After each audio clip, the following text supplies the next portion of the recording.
Here I am with chapter number 4 of class 8th, and the name of the chapter is agriculture.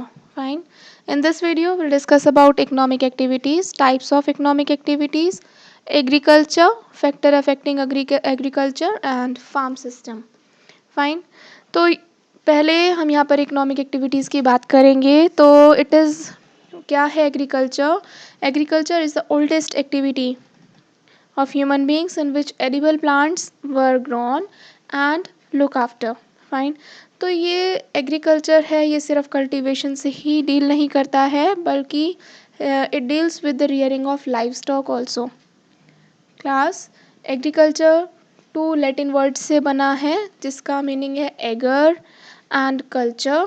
ये दो words हैं eager and culture जिनका meaning होता है cultivation of land. ठीक है. Now let me introduce economic activity. Economic activities basically those activities जहाँ पर हम raw material को finished products में convert करते हैं so that it can be consumed by human being, है ना. Let's have an example कि if you have stuffed paratha, potato stuffed paratha, तो वो किससे बनता है. इसके लिए आपको wheat flour चाहिए और इसके लिए आपको potato चाहिए. ठीक है. So both are you are getting from the field but you are not eating it directly. आप इसको क्या करेंगे, आपने wheat flour लिया, you will stuff the potato in wheat flour, then you will cook it, है ना. पहले आप उसको सबसे पहले तो आप उसको grow करोगे. wheat flour और potato grow होगा फील्ड में, फिर उसे प्रिपेयर किया जाएगा, स्टफ्ड करा जाएगा और उसके बाद उसको कुक किया जाएगा. तो ये सारे प्रोसीजर को हम बोलते हैं एक्टिविटी. बेसिकली 3 एक्टिविटीज़ हो गई. ये उगाना, फिर उसको स्टफ्ड करना, फिर उसको कुक करना. So this activity is known as economic activity. Fine. So we have seen that agricultural products cannot be consumed directly. You have to convert it so that it will be suitable for human consumption. Easy. Now come to types of economic activities. Here I will show you 3 activities. You can see here primary, secondary and tertiary. So if you are watching it, that's written here second sectors in Indian economy. So please don't be confused here. Sector or activity both are having same meaning. So we can say it primary sector, secondary sector and tertiary sector.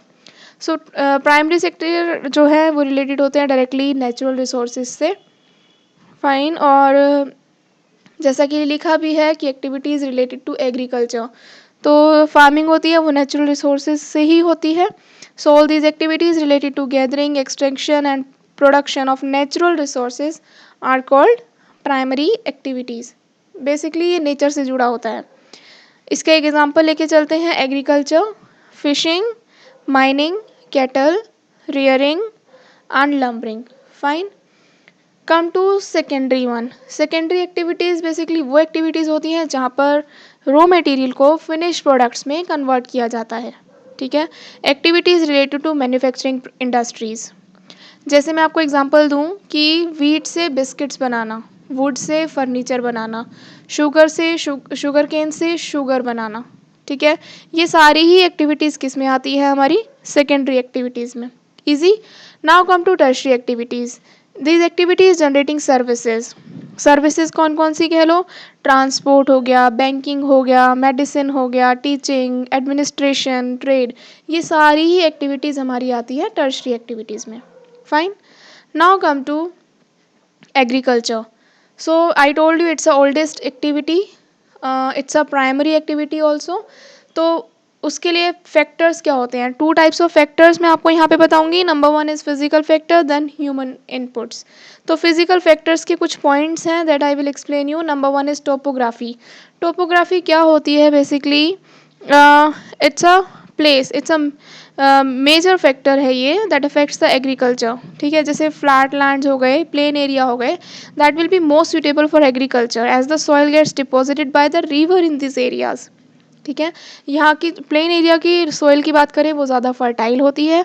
और on the other hand agricultural activities on high mountain that can be difficult, क्योंकि वहाँ पर क्या होता है, एक तो soil less fertile होती है और सॉइल इरोजन भी कॉमन होता है ना. तो वहाँ के लिए आप एग्रीकल्चर के लिए कौन सी फार्मिंग चूज़ करते हो. बेसिकली टेरेस फार्मिंग चूज़ करते हो. तो topography of a place is one of the main factor that greatly influence the crop production. Easy. Now second one is soil. Obviously जहाँ पर soil fertile होगी वहाँ पर crop अच्छी grow होगी, अच्छी develop होगी. तो उसकी टाइप और उसकी quality that plays an important role in the production of every crop. So for example हम एल्यूवियल सॉइल की बात करते हैं, ये हर क्रॉप के लिए बहुत ज़्यादा सुटेबल होती है. ऐसी एक लेटराइट सॉइल होती है, वो कुछ क्रॉप्स के लिए इम्पॉर्टेंट होती है, सूटेबल होती है, जैसे ग्राउंड नट्स और मिलेट्स हो गए जिसमें आपका ज्वार है, बाजरा है, बारले है. ठीक है, इनके लिए लेटराइट सॉइल सुटेबल होती है ना. And alluvial soil that is suitable for mostly crops. Fine. Next, water. Obviously, water is essential for agriculture. So, rainfall is a primary source of water. Timely and adequate rainfall is vital for the growth of crops. Vital means important for the growth of crops. And inadequate or uneven distribution of rainfall that can cause drought, whereas heavy rainfall can cause flood. So, proper irrigation facility should be there. Fine. Next आता है आपका climate. So climate of a place also plays an important role in crops production. कुछ crops हैं जैसे wheat है, उसको चाहिए moderate temperature. ठीक है, growing के टाइम पे उसको rain चाहिए और उसको harvesting के टाइम पे sunny days चाहिए. ऐसे ही for paddy जो धान की खेती होती है उसके लिए temperature high चाहिए और humidity भी favorable होनी चाहिए. So thus climate controls the pattern of agriculture. Next आपका पॉइंट आता है ह्यूमन इनपुट्स. इसमें नंबर 1 आता है मशीनरी और tools. Obviously the use of machinery and technology not only saves the time and labour of farmers but also enhances the crop production. ठीक है, जैसे जो काम मशीन से तेजी से हो सकता है वो इंसान इतनी जल्दी से नहीं कर सकता. सो दीज मशीन्स और tools are playing an important role for in a crop production. Next आता है fertilisers. Obviously different types of bio and chemical fertilisers that are use to increase the production. So they provide the necessary nutrients to the soil required for the growth of plant. Fine. Next आता है means of irrigation. So at place where rain or river water जहाँ पे बहुत enough quantity में available नहीं होता है तो वहाँ पर इरीगेशन प्रैक्टिस की जाती है. ठीक है, by using different methods of irrigation. बहुत सारे मेथड्स इसमें यूज़ किए जाते हैं. Through this irrigation the regions of arable land can be increased. यहाँ पर वाटर सप्लाई करके क्रॉप्स की प्रोडक्शन को बढ़ाया जाता है. क्लियर. नेक्स्ट आता है labour. Obviously various agriculture activities required labour. जैसे धान की खेती होती है, धान की फील्ड में क्या होता है, पैडी फील्ड में क्या होता है, वी रिक्वायर्ड लेबर. ठीक है, so in paddy field labours is required for transplanting paddy plants. और ऐसे ही टी गार्डन में होता है, उसके टाइम पे टी लीफ को जो प्लक करना होता है उसके लिए भी लेबर की ज़रूरत है. So the availability of labour is also an important factor. Easy. Now last is transport. So in agriculture, transportation is used for carrying crops from the field to the storage place and to the market. Obviously अगर transport नहीं होगा तो जितना भी surplus amount का production होगा वो सब खराब हो जाएगा, है ना. So transport facility is also one of the important factor in agriculture. क्योंकि हमें उसको क्या करना है, कैरी करना है, हमें उसको आगे फैसिलिटीज़ लाइक क्रॉप्स को हमने कस्टमर तक पहुंचाना है. ठीक है, सो इसके लिए ट्रांसपोर्ट की ऑब्वियसली ज़रूरत है ताकि जितना भी सरप्लस अमाउंट होगा क्रॉप का that should be consumed, that can be consumed. Okay. Now हम बात करेंगे फार्म सिस्टम की. अच्छा, ये एक पिक्चर दिखा रही हूँ मैं आपको, टोपोग्राफी, अगर जिसको नहीं समझ आया होगा उनके लिए, कि टोपोग्राफी बेसिकली जो आपका फीचर है आपके लैंड का, कि वो माउंटेन एरिया है, हिली एरिया है, रिवर्स है, लेक्स है, वैलीज है, प्लेन है, टेरेंस है, ये सब टोपोग्राफी में आता है. That is the main factor of primary activity that is agriculture. Fine. Next हम बात करेंगे फार्म सिस्टम की.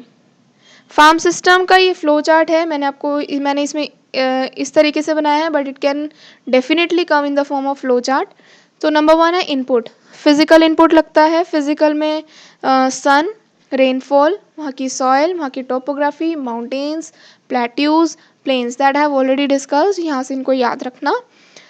Next human inputs. मशीनरी जितनी अच्छी होगी इनपुट उतना अच्छा होगा. Seeds, fertilisers, means of irrigation, labour, transport. तो ये जितना ज़्यादा इनपुट अच्छा होगा उतनी ज़्यादा प्रोडक्शन भी अच्छी होती है। क्लियर। फिर आता है ऑपरेशन। ऑपरेशन में आती हैं यहाँ कुछ activities: ploughing, sowing, sprinkling, fertilisers, harvesting. Easy. फिर आता है इसका आउटपुट, दैट इज क्रॉप्स और डेयरी और पोल्ट्री प्रोडक्ट्स। ये एक फ्लो चार्ट है that maximum time it's comes in the form of flowchart you can make. Fine. Now come to some important terms regarding the same.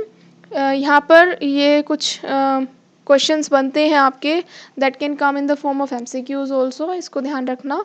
जैसे agriculture क्या है? Art of cultivation, raising crops and rearing life stock. ऐसे ही sericulture है जो commercial rearing of silk worm to get silk fibres को sericulture बोलते हैं।